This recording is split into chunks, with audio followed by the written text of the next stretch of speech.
Hello, എല്ലാവർക്കും നമ്മുടെ മഴതോരും മുൻപേ സീരിയലിൻ്റെ ഇന്നത്തെ പ്രൊമോ വീഡിയോയിലോട്ട് സ്വാഗതം. അപ്പോൾ കഴിഞ്ഞ ദിവസം നമ്മൾ കണ്ടായിരുന്നു അല്ലേ, നമ്മുടെ ബാലചന്ദ്രനെ കാണാൻ വേണ്ടിയിട്ട് നമ്മുടെ ഗംഗാധരനും മാലതിയൊക്കെ വരുന്നത്. അങ്ങനെ കണ്ടു. അമ്മയായിട്ട് കുറേ നേരം ഗംഗാധരൻ സംസാരിച്ച് സങ്കടങ്ങളും പരിഭവങ്ങളും ഒക്കെ അങ്ങോട്ടും ഇങ്ങോട്ടും ഒക്കെ പറഞ്ഞിരുന്നു. അപ്പോൾ ഇനി വരാനിരിക്കുന്ന ഒരു പ്രൊമോയാണ് ഞാൻ പറയുന്നത്. അപ്പോൾ എല്ലാവരും നമ്മുടെ വീഡിയോസൊക്കെ ഒന്ന് കണ്ട് ഇഷ്ടപ്പെടുകയാണെങ്കിൽ ലൈക്ക് ചെയ്യുക, ഷെയർ ചെയ്യുക, നിങ്ങളുടെ വിലയേറെ അഭിപ്രായങ്ങളൊക്കെ ഒന്ന് കമൻറ്റ് ചെയ്യുക. നമ്മുടെ ചാനൽ ഇതുവരെ സബ്സ്ക്രൈബ് ചെയ്തിട്ടില്ലെങ്കിൽ എല്ലാവരും ഒന്ന് സബ്സ്ക്രൈബ് ചെയ്ത് ആ ബെൽ ബട്ടൺ കൂടെ ഒന്ന് എനേബിൾ ചെയ്യണം. അപ്പം നമുക്ക് കഥയിലോട്ട് പോയാലോ. അപ്പോൾ അതായത് നമ്മുടെ ഗംഗാധരനും മാലതിയും വന്നു. അങ്ങനെ അലീന അവർക്ക് റൂമൊക്കെ എല്ലാം റെഡിയാക്കി കൊടുക്കുന്നുണ്ട്. കുടിക്കാൻ ചായയും സ്നാക്സും കാര്യങ്ങളൊക്കെ എടുത്തു വെച്ചായിരുന്നു. അങ്ങനെ അലീനയുടെ സംസാരങ്ങളെല്ലാം നമ്മുടെ ഗംഗാധരനും മാലതിയും ഓരോന്നും ഓരോ പോയിൻറ്റും വളരെ മൈന്യൂട്ടായിട്ട് ഇങ്ങനെ മനസ്സിലാക്കി എടുക്കുമായിരുന്നു. കാര്യം നമ്മുടെ അലീനേനെ കണ്ട നിമിഷം മുതൽ ഈ ഗംഗാധരനും മാലതിക്കും എന്തോ ഒരു ഫീലിങ്സാണ്, എന്തോ ഒരു അറ്റാച്ച്മെൻറ്റാണ്, എന്താണെന്നറിയില്ല. അപ്പം അലീനയെക്കുറിച്ചുള്ള കൂടുതൽ വിവരങ്ങൾ അറിയാൻ അവർ ശ്രമിച്ചു. അലീന എങ്ങനെ ഇവിടെ എത്തിയെന്നും ആരാണ് കൊണ്ടുവന്നതെന്നും ഒക്കെ വിവരങ്ങൾ നമ്മുടെ അലീനയുടെ വായിൽ നിന്ന് തന്നെ ഗംഗാധരനും മാലതിയും മനസ്സിലാക്കി. അങ്ങനെ അവർ അലീനയെ കുറിച്ച് റൂമിലിരുന്നപ്പോൾ അവർ ജസ്റ്റ് ഒന്ന് കിടന്ന് ഉറങ്ങിയതിന് ശേഷം ബാലേന്ദ്രനെ കാണാൻ ഹോസ്പിറ്റലിൽ പോകുക എന്നുള്ള രീതിയിലാണ്. കാരണം ഇത്രയും ദൂരം വെളുപ്പിന് 3 മണിക്ക് അവർ അവിടെ നിന്ന് ഇറങ്ങിയതാണ് നീലഗിരിയിൽ നിന്ന്. അപ്പോൾ ഒന്ന് വണ്ടി ഓടിച്ച് വന്നതല്ലേ, അപ്പോൾ ഒന്ന് റെസ്റ്റ് ചെയ്തിട്ട് ഫ്രഷായി പോകാമെന്നുള്ള രീതിയിലാണ് അവർ നിൽക്കുന്നത്.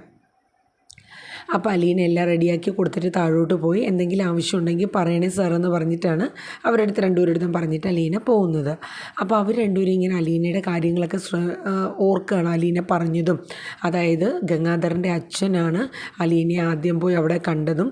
അതിന് മുന്നോടിയായിട്ട് ബ്രിജാമ്മ അത്രയും ദൂരം, അതായത് കഴക്കൂട്ടത്തു നിന്ന് പാല വരെ യാത്ര ചെയ്ത് ഇവിടെ വന്ന് അച്ഛനെ കാണുകയും അച്ഛനെ കണ്ടതിന് ശേഷമാണ് പിന്നെ അച്ഛൻ മനുവും കൂടെ ചേർന്ന് അവിടെ പോയി ഓർഫണേജിൽ പോയി അലീനയെ കണ്ട് അമ്മയെ നോക്കാൻ വേണ്ടിയിട്ട് ഒരു പെൺകുട്ടിയെ ബുക്ക് ചെയ്തിട്ട് വന്നു എന്നൊക്കെയുള്ള വിവരങ്ങൾ അറിയുന്നത്. അലീനയ്ക്ക് അച്ഛനാരെന്നോ അമ്മ ആരാണെന്നോ ആരും അറിയില്ല. ഏറ്റവും കൂടുതൽ ഗംഗാധരനും മാലതിക്ക് സംശയം തോന്നിയിരിക്കുന്നത് 22 വർഷങ്ങൾക്ക് മുന്നെയാണ് അലീനയുടെ ജനനം. അതായത് അലീനയ്ക്ക് കറക്റ്റ് 22 വയസ്സ്.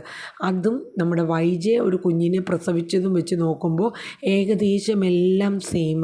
പിന്നെ സ്ഥലം, പിന്നെ അച്ഛൻ പോയി കാണുന്നു, അതൊക്കെ വെച്ച് നോക്കുമ്പോൾ, പിന്നെ ഏകദേശം ഒരു മുഖച്ഛായ, അതൊക്കെ വെച്ച് നോക്കുമ്പോൾ അവർക്ക് എന്തൊക്കെയോ ഉള്ളിലൊരു സംശയങ്ങളാണ്.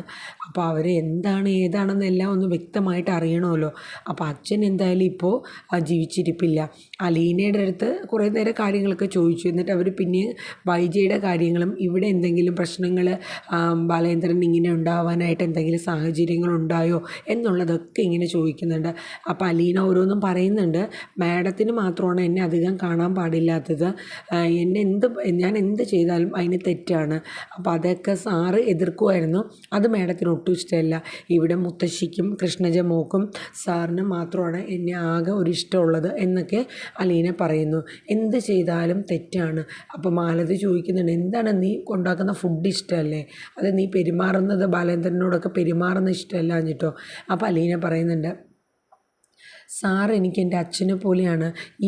ഈ അടുത്തായിട്ട് എനിക്കൊരു ആക്സിഡൻറ്റ് പറ്റിയായിരുന്നു. അപ്പോൾ അന്ന് സാറ് ഹോസ്പിറ്റലിൽ എൻ്റെ എല്ലാ കാര്യങ്ങളും നോക്കാനും അതുപോലെ തന്നെ പൈസ മുടക്കാനും ഒക്കെ സാറ് നിന്നു. പക്ഷെ അതൊന്നും മാഡത്തിന് ഇഷ്ടമല്ലായിരുന്നു. എൻ്റെ ഹോസ്പിറ്റലിൽ നിൽക്കാൻ വേണ്ടി ബൈസ്റ്റാൻഡറായിട്ട് മനുവേട്ടനും കൃഷ്ണജ മോളുമാണ് നിന്നത്. അത് അലീനയ്ക്ക് വൈജയെ അറിഞ്ഞുകൊണ്ടല്ലേ എന്ന് മാലതി ചോദിച്ചു. ഇല്ല, അതൊക്കെ മാഡം എതിർത്തായിരുന്നു. അപ്പോൾ മാഡം നിന്നെ കാണാൻ വന്നില്ലേ? അപ്പോൾ പറഞ്ഞു, ഇല്ല, എന്നെ കാണാൻ വരിക മാത്രമല്ല, അത് കഴിഞ്ഞ് വന്ന ഒരു ദിവസം പോലും എനിക്ക് റെസ്റ്റ് പോലും തന്നിട്ടില്ല. 3 മാസമായി ഞാൻ ഇവിടെ വന്നിട്ട്. അപ്പോൾ എനിക്ക് ലീവ് ചോദിച്ചാൽ തരില്ല. ആകെ 2 ലീവാണ് എടുത്തത്, അതും സാറിൻ്റെ പെർമിഷനോട് കൂടി. അതിനും മാഡത്തിൻ്റെ വായിൽ നിന്ന് കുറേ ചീത്ത കേട്ടു. മാഡം പറയുന്ന എൻ്റെ കുറ്റങ്ങൾ, എനിക്ക് തൊലിവെളുപ്പ് ഉള്ളതൊരു കുറ്റമാണ്.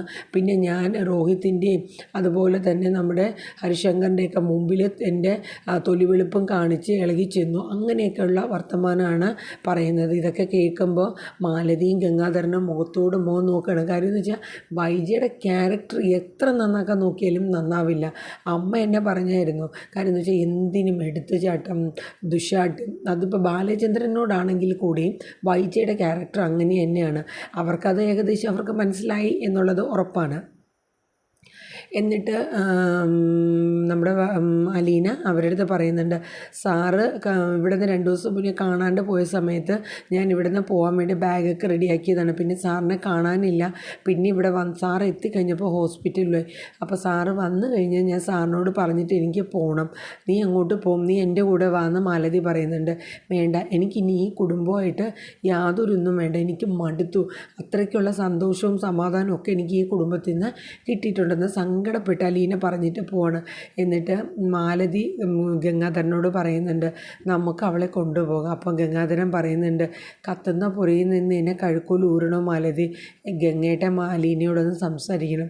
എന്തായാലും എനിക്ക് പറ്റില്ല, നീ തന്നെ അങ്ങ് സംസാരിച്ചാൽ മതി.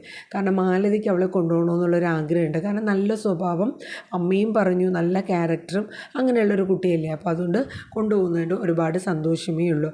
അപ്പോൾ ഇതൊക്കെ കഴിഞ്ഞ് അവർ ഹോസ്പിറ്റലിൽ ചെല്ലുകയാണ്. അപ്പോൾ ഹോസ്പിറ്റലിൽ ചെന്ന് കഴിഞ്ഞപ്പോൾ നമ്മുടെ വൈജ കുറേ കുറ്റങ്ങളങ്ങ് പറയാണ്. അപ്പോൾ എല്ലാം കേട്ട് നിന്നിട്ട് ഗംഗാധരൻ പറഞ്ഞു, നീ എന്തിനാണ് ഈ മാതിരിയൊക്കെ ഉള്ള സ്വഭാവം കാണിക്കുന്നത്? ആ വീട്ടിൽ അമ്മയും കൃഷ്ണമോളും നമ്മുടെ അലീനയൊക്കെ ഓരോ കാര്യങ്ങൾ പറഞ്ഞു ചോദിച്ചിട്ട് നിൻ്റെ ഭാഗത്താണല്ലോ ഏറ്റവും കൂടുതൽ തെറ്റ്.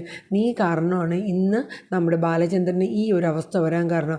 ഓഹോ, ഇപ്പം എനിക്കായോ കുറ്റം? അവൾ പലതും പറഞ്ഞ് കെണിഞ്ഞ് തന്നിട്ടുണ്ടാവും, അത് കേട്ടിട്ടായിരിക്കും വന്നത്. ഞാനും ബാലേന്ദ്രനും തമ്മിൽ ഇപ്പോൾ നിലവിൽ ഒരു പ്രശ്നമില്ല. പക്ഷേ എന്തോ ഇതിനിടയിൽ അവളെന്തോ കെണി വെച്ചിട്ടുണ്ട്. കാര്യം അതാണ് ഇത്രയും ദിവസമായിട്ട് ഞാനൊരു ബ്രഷ് കൽപ്പിച്ച് കണക്ക് നോക്കൂത്തി പോലെ ഈ വെളിയിൽ നിൽക്കുക. ഒരു പ്രാവശ്യം പോലും എന്നെ അകത്ത് കയറി ബാലേന്ദ്രൻ കാണാനുള്ളൊരു പെർമിഷൻ എനിക്ക് തരുന്നില്ല. എനിക്ക് എന്താണെന്ന് മനസ്സിലാവില്ല. അപ്പോൾ ഞാൻ എന്ത് തെറ്റാണ് ചെയ്തതെന്നും എനിക്ക് മനസ്സിലാവില്ല എന്ന് ഇങ്ങനെ വൈജ സങ്കടപ്പെട്ട് പറയണം. അപ്പോൾ ഗംഗാധരൻ പറയുന്നുണ്ട്, നീ ആദ്യം നിൻ്റെ സ്വഭാവം ഒന്ന് മാറ്റ്. അപ്പോൾ എൻ്റെ സ്വഭാവത്തിന് എന്താ കുഴപ്പം ഗംഗേട്ടാന്ന് ചോദിക്കുന്നുണ്ട് വൈജ. അപ്പോൾ പറയുന്നുണ്ട്, നീ കാരണമാണ് ഇപ്പോൾ ഈ പ്രശ്നങ്ങളും ആ വീട്ടിൽ ഇത്രയും പ്രശ്നങ്ങളും ഒക്കെ ഉണ്ടാവാൻ കാരണമെന്നും ഗംഗാധരൻ പറയുന്നുണ്ട്. ഓഹോ, അപ്പോൾ ഞാനാണ് പ്രശ്നക്കാരിയല്ലേ എന്ന് പറഞ്ഞിട്ട് വൈജ കരയാണ്. അതെ, നീ നിൻ്റെ ഭാഗത്തുള്ള തെറ്റുകൾ നീ ഒന്ന് ആലോചിച്ച് നോക്കുമെന്ന് പറയുന്നുണ്ട്. നിൻ്റെ ഭാഗത്ത് ഒരു തെറ്റുമില്ല, ഞാനൊരു തെറ്റും ചെയ്തിട്ടില്ല. ഉറപ്പാണോ നീ നിൻ്റെ ജീവിതത്തിൽ ഒരു തെറ്റും ചെയ്തിട്ടില്ല എന്ന്? അത് പറഞ്ഞപ്പോൾ നമ്മുടെ വൈജയ്ക്കൊരു ഷോക്കായി. അങ്ങനെ ഗംഗേട്ടൻ പറഞ്ഞത് പല അർത്ഥങ്ങൾ വെച്ചിട്ടാണല്ലോ എന്നൊരു ചിന്ത. അങ്ങനെ കരഞ്ഞുകൊണ്ട് വൈജ മാറുകയാണ്. അത് കഴിഞ്ഞിട്ട് നമ്മുടെ ഗംഗാധരനും മാലതിയും കൂടെ അകത്ത് കയറാൻ ശ്രമിച്ചപ്പോൾ മനു ചെന്ന് ചോദിച്ചപ്പോൾ കണ്ടാന്ന് പറഞ്ഞു. അപ്പോൾ എന്നാൽ വേണ്ട, ബാലേന്ദ്രനെ ഇനി അധികം സ്ട്രെയിൻ ചെയ്യിപ്പിക്കുന്നില്ല, ഞങ്ങൾ വീട്ടിലോട്ട് പോകാമെന്ന് പറയുന്നുണ്ട്. അത് കഴിഞ്ഞ് കുറച്ച് ദിവസങ്ങൾ കഴിയുമ്പോൾ ഗംഗാധരനും മാലതിയും കൂടെ പല കാര്യങ്ങളും അലീനയെക്കുറിച്ചുള്ളത് മനസ്സിലാക്കുന്നുണ്ട്. അവസാനം അവർക്ക് ഒടുവിൽ ഒരു തീരുമാനം അവർ എടുക്കുകയാണ്. അവരെ ആലോചിച്ച് ചെന്നെത്തുന്നത് അലീനയിലാണ്. അതായത് മനുവിനോട് അവർ കുറച്ച് കാര്യങ്ങൾ ഡിസ്കസ് ചെയ്തായിരുന്നു. പക്ഷേ മനുവിനൊന്നും, അതായത് മുത്തശ്ശനെയും കൂട്ടി ഞാൻ പോയി എന്നുള്ളതല്ലാണ്ട് ഇതിനെക്കുറിച്ച് യാതൊരു വിവരവും എനിക്കറിയില്ല വലിയച്ഛന്നിങ്ങനെ മനു ഗംഗാധരനോട് പറയുകയാണ്. അപ്പോൾ എന്നിട്ടും ഗംഗാധരനും മാലതിയും ഒരുപാട് നിർബന്ധിച്ച് ചോദിക്കുകയാണ്, നീ ഇനി ഒളിച്ചൊന്നും പിടിക്കേണ്ട, എന്തായാലും ഞങ്ങൾക്കൊരു കാര്യം മനസ്സിലായി. അതായത് ഈ അലീന എന്നുള്ളത് വൈജയുടെ മകളാണ്, നിൻ്റെ മുറപ്പെണ്ണാണ്. അപ്പോൾ മനു ഷോക്കായിട്ടാണ് കേൾക്കുന്നത്. അതെ, നിനക്കറിയാമെന്നുള്ളത് എനിക്കറിയില്ല, എന്തായാലും നിൻ്റെ മകളാണ് എന്നുള്ള നമ്മുടെ വൈജയുടെ മകളാണ് എന്നുള്ളത് അവർക്ക് മനസ്സിലായിരുന്നു. അവരത് കണ്ടെത്തി എന്നുള്ളതും പറയണം. മനു ഷോക്കാവണം. എന്നിട്ട് മനു പറയുന്നുണ്ട്, ഒരിക്കലും മുത്തശ്ശൻ എന്നോട് കുറേ കാര്യങ്ങൾ ഇങ്ങനെ പിച്ചും പേയും പറയുന്ന പോലെയൊക്കെ മനസ്സിലായി, പക്ഷേ എനിക്ക് ശരിക്കും എന്താണെന്നുള്ളതൊന്നും മനസ്സിലായില്ല. അപ്പോൾ എൻ്റെ അടുത്ത് ഒരു കാര്യം മാത്രം പറഞ്ഞു, എനിക്ക് എന്തെങ്കിലും സംഭവിച്ചാലും നീ ആ പെൺകുട്ടിക്ക് എവിടെയെങ്കിലും നല്ലൊരു ജോലി എല്ലാം റെഡിയാക്കി കൊടുക്കണം, അതുപോലെ അവളെ കൈവിട്ട് കളയരുത് എന്നൊക്കെയുള്ള രീതിയിൽ കുറേ കാര്യങ്ങൾ പറഞ്ഞിട്ടുണ്ട്. ആ ഒരു ഇതെൻ്റെ മൈൻഡിൽ എപ്പോഴും ഉണ്ട് എന്നിങ്ങനെ മനു അവരുടെ അടുത്ത് പറഞ്ഞു.